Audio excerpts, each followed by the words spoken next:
Hello everyone, welcome to Sack Lunch News. It appears we dive a little deeper down the rabbit hole of critical race theory, again, in this.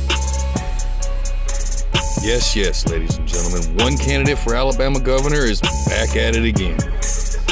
As you know, the Alabama's governor's race will heat up soon with the qualifying deadline of January 28th behind us and May 24th's primary dead ahead. All of Alabama's candidates are calling for education reform, but what do they mean when they say that? Could some of them mean critical race theory? I believe so. And for at least one candidate, I have proof she wants to implement critical race theory and proof she still does not understand what it actually is. Don't believe me? Read her tweets for yourself. Yes, ladies and gentlemen, the stupid is very abundant in this one.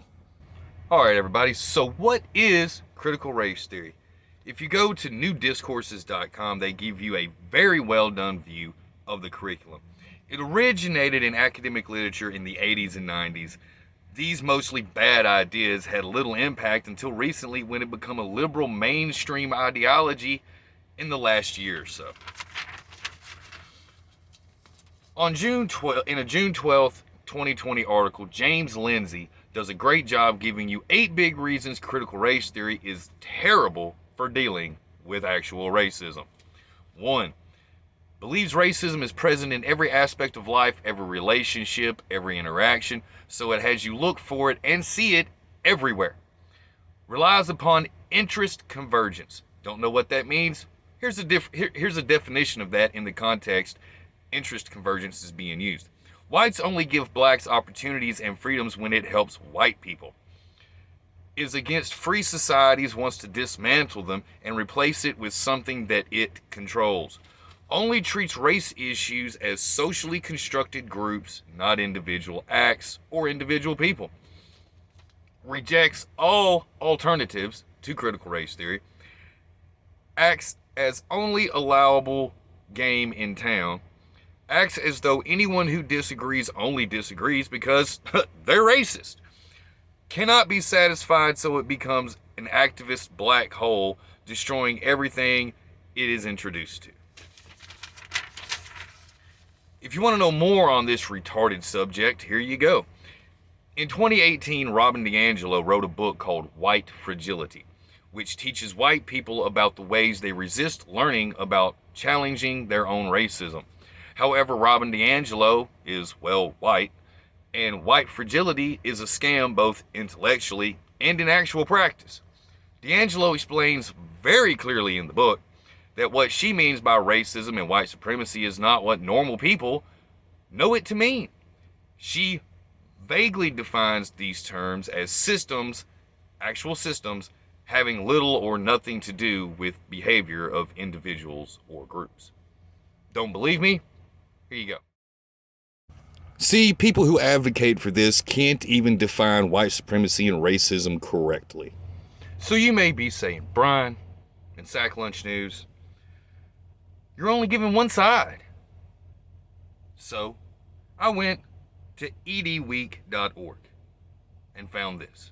edweek.org is essentially educationweek.organization.org, to which they do news on K through 12 education curriculum for the entire nation. They claim that they're the number one news outlet for this. So, I don't know, self-proclaimed number one news outlets very rarely tend to be number one at anything. But here's a little info from their side. edweek.org claims CRT is a way of understanding how racism has shaped public policy, or a divisive course that's designed to pit whites versus blacks. I say it's not designed to show you how race has shaped public policy at anything. They claim in truth the divides are not nearly as neat as they seem. They believe it raised awareness to housing segregation and criminal justice policies of the 1990s, which blatantly shows they are actively defining CRT incorrectly. CRT has nothing to do with proving to you housing segregation issues, criminal justice issues of the 1990s. at all. That has nothing to do with what CRT is. They are actively lying to you and misrepresenting what this actually is. So, with that being said, I would like for you to do some research into this topic yourself. Don't just take my word for it. I've done some research. I am 100% fully against critical race theory. And the citizens of the state of Alabama who will be voting on May 24th in the primary for the governor of Alabama, does someone who supports critical race theory and wants to put that in our education system, is that someone you really want to vote for? Are you really willing to put your child's education on the line like that and have them learn something that is so irrelevant to their actual everyday life and has no value academically to it whatsoever, that you would destroy the state of Alabama and destroy your child's education by uplifting an uneducated and retarded candidate who would actually agree to implement this stuff into our education system? But I digress, and I will leave that up to you guys. So, like, share, comment, subscribe. Let me know how you feel in the comment section. And with that, I'll see you guys in the next episode. Ladies and gentlemen of Alabama, please remember May 24th in the primaries. You are voting for the future of your children's education and the future of our state. Please make the right decision.